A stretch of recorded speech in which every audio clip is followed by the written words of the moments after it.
믿음 시리즈로 계속해서 오늘도 믿음에 관하여 말씀을 드리도록 하겠습니다. 사도 바울의 고백을 우리는 기억하죠. 내가 복음을 부끄러워하지 아니한다. 의인은 믿음으로 말미암아 사는 존재다. 의인의 삶의 방식은 분명한 것이죠. 모든 삶의 척도와 기준이 바로 이 믿음에 있다.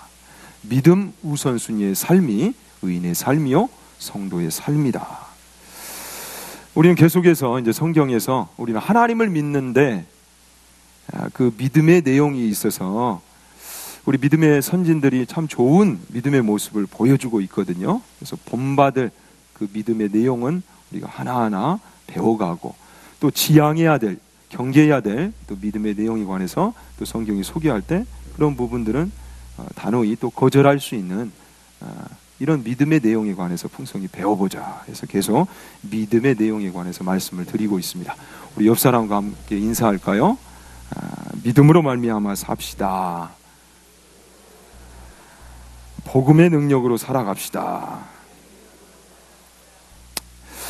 요즘 이제 나라의 현실을 보면 살맛이 안 난다 이런 고백들 많이 합니다. 또 경제적으로 어렵기 때문에 그런 고백들도 많이 하시는데요. 그렇다면 여러분들의 삶에 살맛 나게 하는 것은 무엇입니까?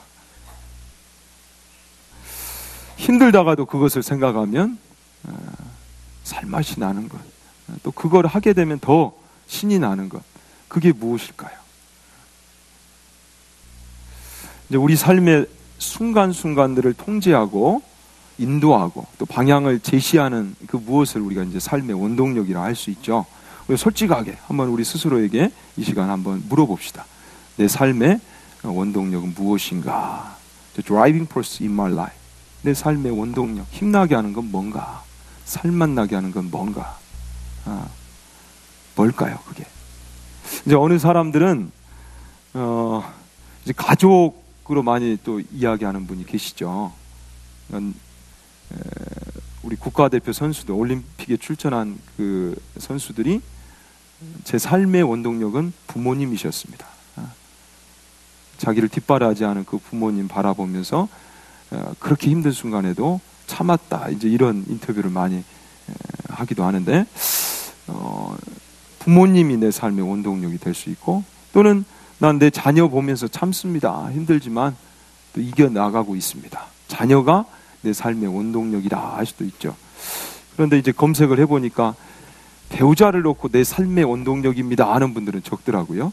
내 남편이 삶의 원동력입니다 그렇게 말하지 않고 저희는 왼수입니다 이렇게 하는 분들도 많으신 것 같아요. 여러분들의 가정에 오늘 이 시간부터 내 아내가 내 삶의 원동력입니다, 내 남편이 내 삶의 원동력입니다 할 수 있는 가정 되기를 축원합니다. 또 신앙을 가진 우리 성도들은 또 신앙에 관해서 참 귀하게 이 삶의 원동력을 표현하신 분들이 계시죠. 저의 삶의 원동력은 바로 이 예배입니다. 저는 이 예배를 중심으로 살아갑니다. 예배에 나아가 하나님을 경배할 때 내 삶의 또 이유를 찾습니다. 또 어느 분은 기도가 내 삶의 원동력입니다. 말씀이 내 삶의 원동력입니다. 또 전도가 내 삶의 원동력입니다. 이런 분들이 계세요. 전도가 여러분의 삶의 원동력이 되기를 축원합니다. 아멘 소리가 적으시네. 일부 때는 크게 하시는 분이 한 분 나오셨어요. 감사해요. 신앙이 우리의 또 삶의 원동력이 될 수 있죠. 또 가치가, 어느 가치가 우리의 삶의 원동력이 될 수 있습니다. 호흡, 희망이, 소망이 내 삶의 원동력입니다. 또 자유가 내 삶의 원동력입니다. 이런 분들도 계시죠. 또 어느 분은 자랑질이 내 삶의 원동력입니다. 이렇게 말씀하시는 분도 계시더라고요. 자기 과시, 나를 막 드러낼 때 나는 좀 살맛 납니다. 그때 힘이 납니다. 그런 거리들을 찾아서 더 열심을 내고 있습니다. 이런 분들도 또 계세요. 이제 요즘에는 애완동물이라 하지 않고 또 반려동물이라고 하죠. 집에서 키우는 그 사랑하는 또 동물이 때로는 원동력이 되는, 삶의 원동력이 되는 그런 가정과 인생도 있습니다. 또 여러 취미 활동, 또 여가 활동. 제가 아는 분은 스킨스쿠버가 내 삶의 원동력이다. 그분은 바다 한번 나갔다 오시면 표정이 바뀌시. 얼마나 거기서 힘을 얻는지. 요즘에 라이딩 많이 하시죠. 자전거 타시면서 또 거기서 힘을 얻는다 하는 분들도 계시고, 각양 모양대로 삶의 원동력이 있을 겁니다. 그런데 이제 우리가 눈치보다 그렇지 사실 마음속으로는 나의 삶의 원동력은 돈입니다. 돈. 단도직입적으로 말하면 돈 버는데 내가 열심을 내고 있습니다. 우리 집안에 돈이 좀 쌓이면 신이 납니다. 돈 떨어지면 굉장히 기분이 안 좋습니다. 그렇게도 또 마음속으로 표현하곤 하죠. 스탠리 쿠니츠라는 사람은 내 삶의 원동력은 첫째도 욕망이요, 둘째도 욕망이요, 셋째도 욕망이다. 그것을 채워가는 데 있다. 이렇게 이제 그래서 소개를 했습니다. 자, 오늘 본문에 이스라엘 백성들, 이제 광야 1세대가 그 원망의 죄악을 계속 반복적으로 짓다가 40년이라는 세월을 이제 광야에서 돌게 되죠. 이제 다시금 하나님의 인도하심을 받아 약속된 땅 가나안을 향해 광야 2세대가 드디어 첫 발을 내딛게 됩니다. 그런데 이 아버지 부모님 세대처럼 이 광야 2세대도 이 원망의 죄를 짓는 거예요. 그들은 왜 그렇게 불편할까? 마음이 기쁘지 않을까? 즐거움이 사라질까? 이들 안에 삶의 원동력, 그 기준은 무엇이기 때문에 이렇게 원망의 죄를 거듭 짓나? 이 부분을 우리가 함께 살펴보기를 원합니다. 자, 4절 말씀, 민수기 21장 4절 말씀 함께 읽도록 하죠. 백성이 호르산에서 출발하여 홍해길을 따라 에돔 땅을 우회하려 하였다가 길로 말미암아 백성의 마음이 상하니라. 자, 백성의 마음이 상했다라고 성경은 보고하고 있어요. 그런데 무엇 때문에? 길로 말미암아, 길로 인하여 백성의 마음이 상하였다. 여기서 마음이 상하다라는 것은 인내심이 바닥났다라는 뜻입니다. 도저히 못 참겠다라는 거예요. 한계에 봉착했다라는 표현이죠. 근데 뭐 때문에? 길 때문에. 길로 말미암아 백성의 마음이 상하니라. 자, 이 부분을 좀 더 우리가 배경을 이해하기 위해서 민수기 21장 1절로 한번 가보겠습니다. 네겝에 거주하는 가나안 사람 곧 아랏의 왕이 이스라엘이 아다림 길로 온다함을 듣고 이스라엘을 쳐서 그중 몇 사람을 사로잡은지라.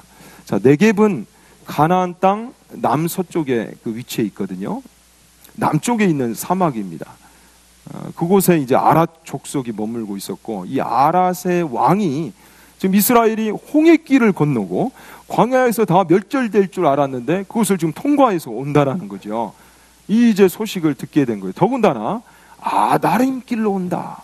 이 아다림 길은 이전 이제 광야 1세대가 이 가나안 땅을 정탐하고 왔죠. 그래서 12명 중에 여호수아와 갈렙을 제외한 나머지 10사람 부정의 보고를 했지 않습니까? 그리고 온 이스라엘이 그걸 받았죠.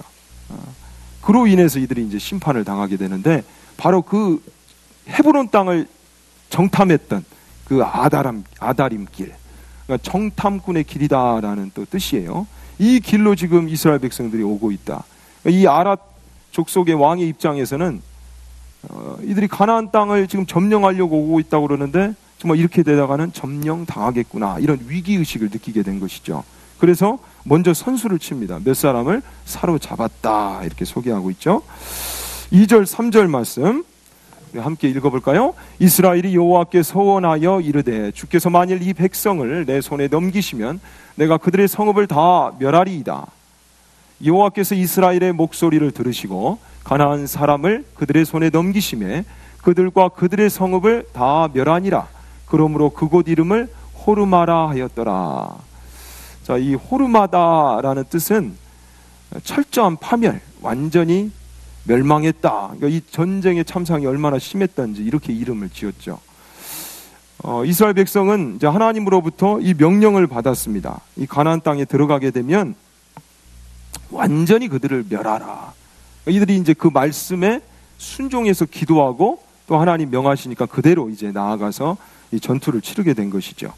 하나님은 왜 이 가나안 족속들 다 멸하라 말씀하셨을까요? 그 땅에는 우리가 잘 알고 있는 것처럼 이미 너무나 많은 이방신들이 창궐하고 있고, 그 같은 혼탁한 환경으로부터 하나님은 이스라엘 백성을 보호하시기를 원하셨던 것이죠. 그래서 이 영적 유혹에 휩싸이지 않도록 들어가서 다 멸하라, 호르마해라 라고 명하신 겁니다.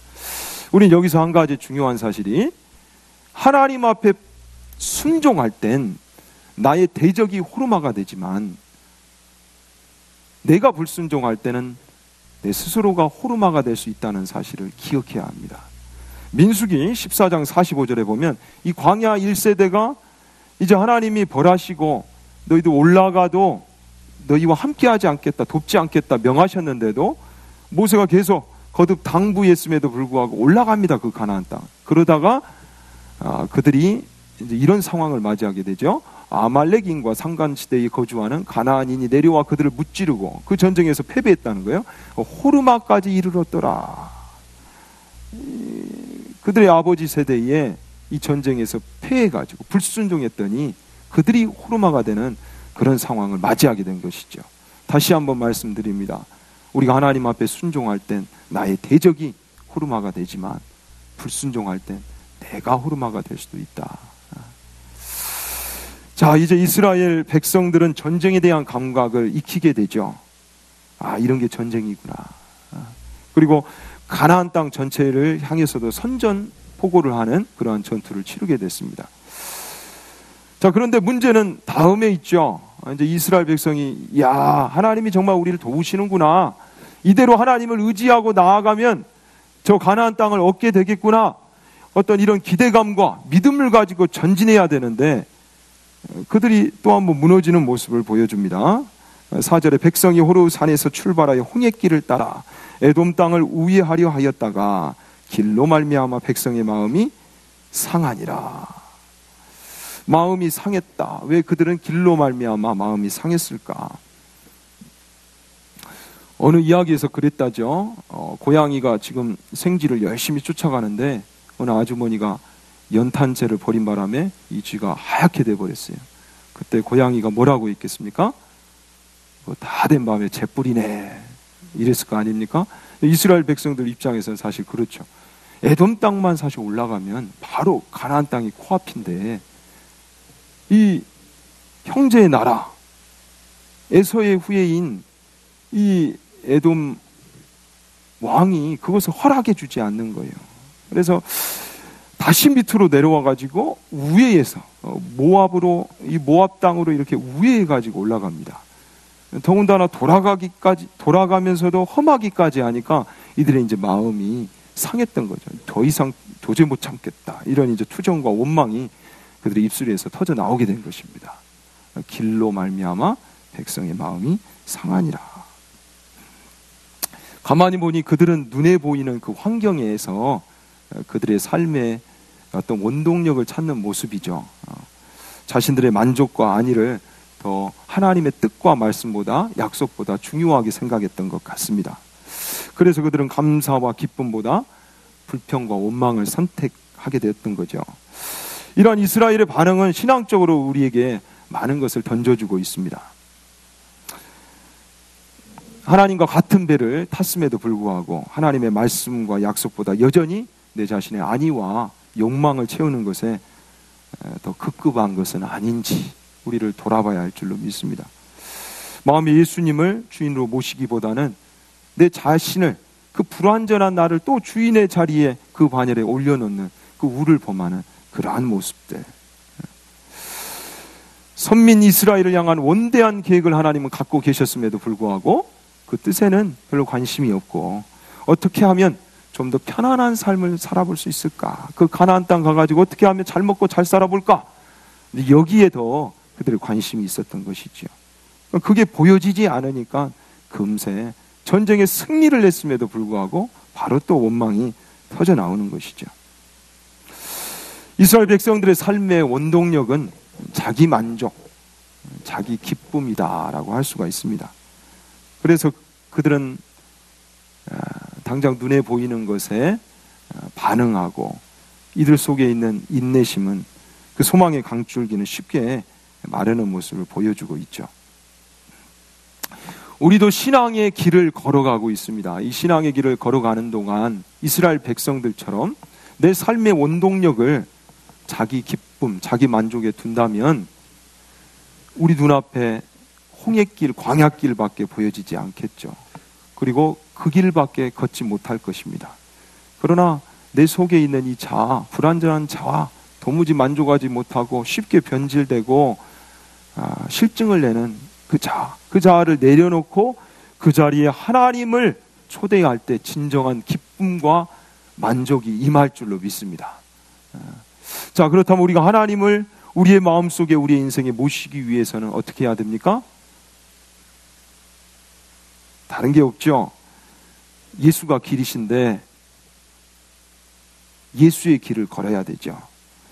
도마가 이르되 주여 주께서 어디로 가시는지 우리가 알지 못하거늘 그 길을 어찌 알겠삼나이까. 예수께서 이르시되 내가 곧 길이요 진리요 생명이니 나로 말미암지 않고는 아버지께로 올 자가 없느니라. 예수가 길이 되어 주셨습니다. 우리는 그 길을 걸어가야 됩니다. 예수 길을 선택하고 예수 길을 걸을 때만이 그 길 끝에 생명이 있고 만족이 있고 천국으로 인도함을 받을 줄로 믿습니다. 그런데 내 마음속에 여전히 불안정한 나를 주인으로 세워놓으면 이스라엘 백성이 만나를 통해 어떻게 고백하는가 너무도 잘 보여주는 대목이죠. 만나, 하늘에서 내려온 신령한 양식이었습니다. 먹을 양식이 없고 물이 없다 그러지만 사실 하나님은 양식을 주셨고 물을 주셨거든요. 처음에 이들이 이 하늘의 신령한 양식을 볼 때 이것이 도대체 뭐고 무엇이냐 놀라워서 그렇게 이름까지 지은 그 양식인데, 이 놀라운 음식, 또 맛도 꿀 섞은 과자 같다, 꿀맛이다 이렇게 표현했던 이 음식이 내 마음속에 이 불완전한 나를 두고 살아가니까, 거기에 삶의 원동력 기준을 세워놓으니까 이후에 이제 어떻게 그 평가가 바뀌어 버려요? 박한 식물이다, 하찮은 식물이다, 도저히 어떻게 다 이걸 다 먹냐, 도저히 먹을 수 없는 그런 음식으로 전락하고 말죠. 그런데 삶의 원동력을 그렇게 두면 동일한 일을 바라보는 시각도 그렇게 바뀌는 겁니다. 우리는 하나님께로 돌아가야 되고, 하나님은 우리 마음, 우리 인생의 주인으로 그분을 모실 때만이 비로소 이 자기 만족조차도, 자기 기쁨조차도 채워지는 것인데, 이 신앙의 비밀에 다시 한번 눈을 떠야 할 줄로 믿습니다. 마태복음 7장 13절 14절, 좁은 문으로 들어가라. 멸망으로 인도하는 문은 크고 그 길이 넓어 그리로 들어가는 자가 많고, 생명으로 인도하는 문은 좁고 길이 협착하여 찾는 자가 적음이라. 우리 모두는 순례자입니다. 길을 걷는 자입니다. 하나님 지시하신 천국을 향해 나아가는 자입니다. 그런데 넓다고, 내 눈에 보기 좋다고, 편하다고 그 길을 선택하게 되면 영원히 돌이킬 수 없는 큰 낭패를 당하게 되겠죠. 내 삶의 주인이 내가 되는 한 여전히 우리 눈에 홍해길, 광야길밖에 보이지 않는다는 것을 명심하고 예수길을 선택함으로 생명이 기다리는, 천국이 기다리는 그 복된 인생의 여정을 누리시는 순례자들 되시기를 축원합니다. 이러한 까닭에 믿음은 삶의 원동력, 우리 삶의 이유, 힘의 원천을 내게 두는 것이 아니라 하나님께로 그것을 옮기는 것이다 라고 설명을 드릴 수가 있습니다. 내 삶의 기준을 죄된 나, 불완전한 나에게 두는 것이 아니라 하나님께 또 맡기는 것, 거기에 우리의 믿음이 있어야 할 줄로 믿습니다. 이사야 26장 3절 4절 말씀 우리 함께 읽어볼까요? 주께서 심지가 견고한 자를 평강하고 평강하도록 지키시리니 이는 그가 주를 신뢰함이니이다. 너희는 여호와를 영원히 신뢰하라. 주 여호와는 영원한 반석이심이로다. 자, 여기서 평강하고 평강하도록, 이 평강은 이제 완전한 평강이다라고 말씀드릴 수 있겠죠. 부족함이 전혀 없는 그런 상태입니다. 진정한 기쁨, 만족. 근데 이것을 누구에게 주시겠다? 심지가 견고한 자, 요동하지 않는 자, 믿음이 깊은 자, 삶의 원동력을 바로 하나님께 두는 자, 그에게 이 놀라운 평강, 완전한 평강을 주시겠다 이렇게 약속하고 계십니다. 하나님을 신뢰함으로 이 평강이 여러분의 평강 되어지기를 다시 한번 축원합니다. 자, 결국 이렇게 삶의 원동력을 하나님께 두는 것이 아니요, 자기 자신, 자기 기쁨, 자기 만족에 두었던 이 이스라엘 백성들의 결과가 어떻게 됐습니까? 홍해길 때문에 불평하다가 또 감사의 마음이 다 사라져버린 그런 이스라엘 민족에게 어떤 심판이 임했죠? 자, 6절 말씀 우리 함께 읽어볼까요? 여호와께서 불뱀들을 백성 중에 보내어 백성을 물게 하심으로 이스라엘 백성 중에 죽은 자가 많으니라. 자, 하나님께서 불뱀을 보냈다. 이 불뱀은 이제 광야 사막에서 사는 맹독성 뱀인데요. 이제 모양도 붉은 반점이 있고 또 이 뱀이 물면 고열로 죽게 됩니다. 굉장히 치사율이 높은 그런 독사인데 하나님이 이 독사를 보냈다. 여기서 이제 보냈다는 뜻은 해방시켰다는 뜻이에요. 하나님이 계속 이스라엘 백성들을 지켜오시다가 이 보호의 손길을 딱 걷어버리시니까 이런 심판이 임했다라는 것이죠. 신명기 8장 15절 16절 너를 인도하여 그 광대하고 위험한 광야 그 불뱀과 그곳은 불뱀이 있었다는 거예요. 없었던 게 아닙니다. 이미 불뱀이 많은 곳이 이 사막이에요. 또 정갈이 있고 물이 없는 간조한 땅을 지나게 하셨으며 또 너를 위하여 단단한 반석에서 물을 내셨으며 내 조상들도 알지 못하던 만나를 광야에서 내게 먹이셨나니 다 너를 낮추시며 너를 시험하사 마침내 내게 복을 주려 하심이었느니라. 하나님이 이 광야길에서 연단을 허락하신 까닭이 여기에 소개가 되어 있죠. 너를 시험하사 마침내 내게 복을 주려 하심이라. 하나님이 우리에게 고난을 주심, 연단을 주신 까닭이 있습니다. 우리를 낮추시고 복을 주시기 전에 우리를 복의 그릇으로 빚어내시기 위해 그런 시험을 주셨다라는 것이죠. 이스라엘 백성들, 이 세상에 많은 족속들에게, 민족들에게 복음의 빛이 되게 하시기 위해서 그들을 지금 하나님은 연단시키시고 이러한 놀라운 원대한 계획 안에서 연단하고 계시는데 이스라엘 백성은 그 하나님의 뜻에는 관심이 없었던 것이죠. 로마서 1장 28절 또한 그들이 마음에 하나님 두기를 싫어하며 하나님께서 그들을 그 상실한 마음대로 내버려 두사 합당하지 못한 일을 하게 하셨으니 여기 보면 마음에 하나님 두기를 싫어했다. 그리고 내버려 두사 하나님이 보호의 손길을 거두시면 내버려 두시면 그 자체가 심판이다. 하나님 두기, 마음에 하나님 두기를 싫어하는 자에게 그렇게 하셨다. 여러분은 마음에 하나님 두기를 기뻐하시는 자 되기를 축원합니다.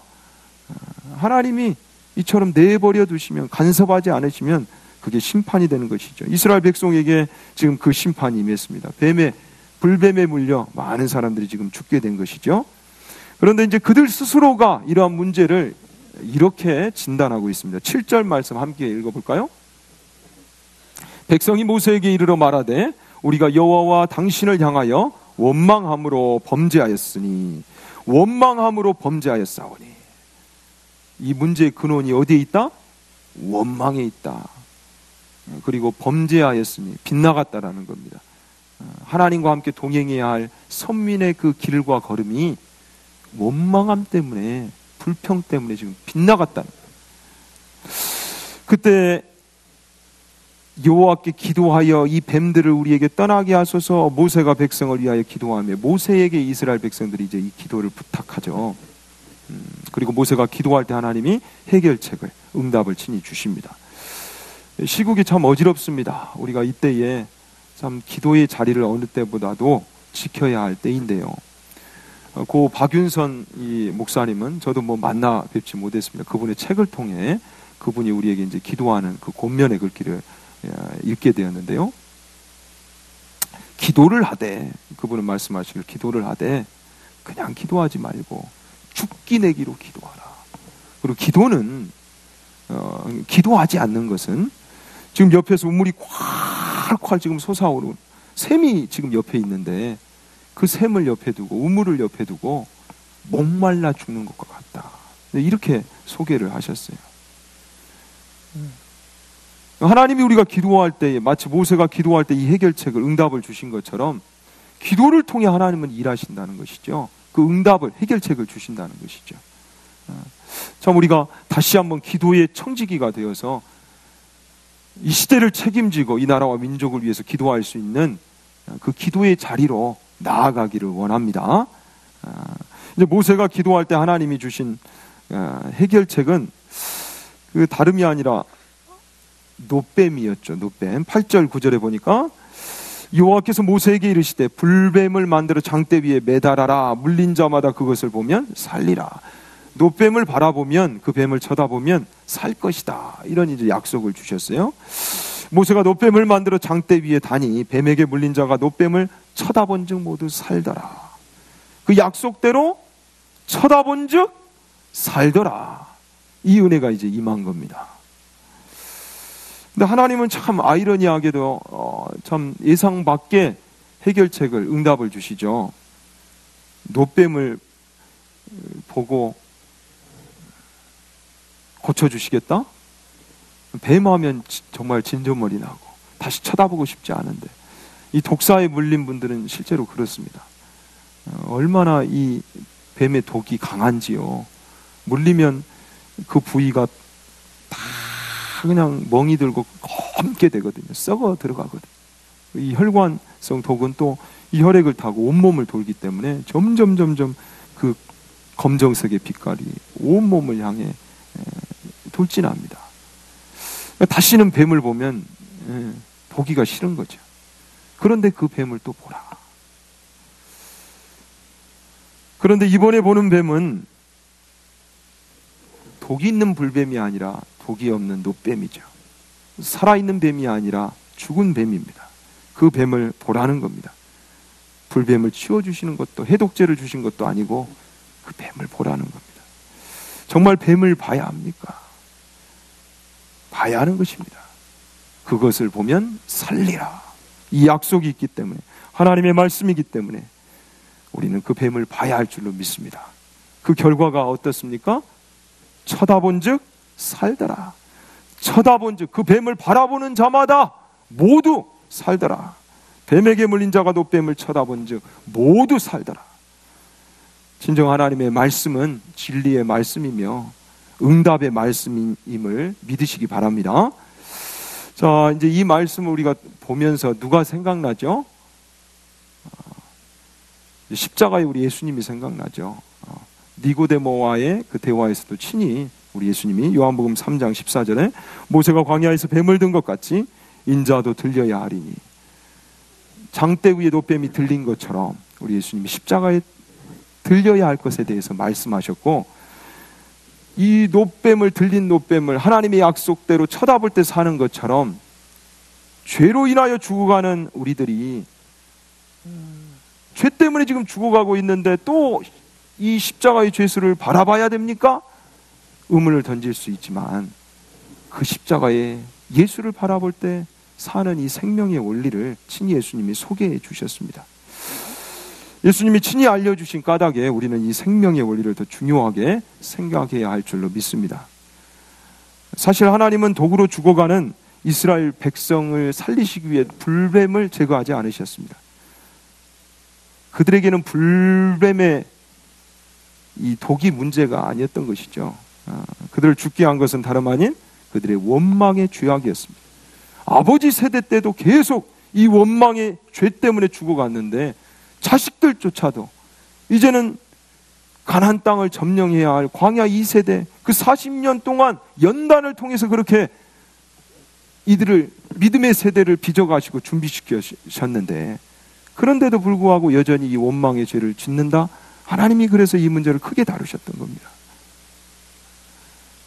불뱀의 도끼가 문제가 아니라 이들 속에 있는 삶의 원동력을 여전히 나의 기쁨에 두고 내 자신이 주인 노릇하고 있으니까 그렇게 살 수밖에 없는 그 모습, 하나님은 그 문제를 다루셔야 했죠.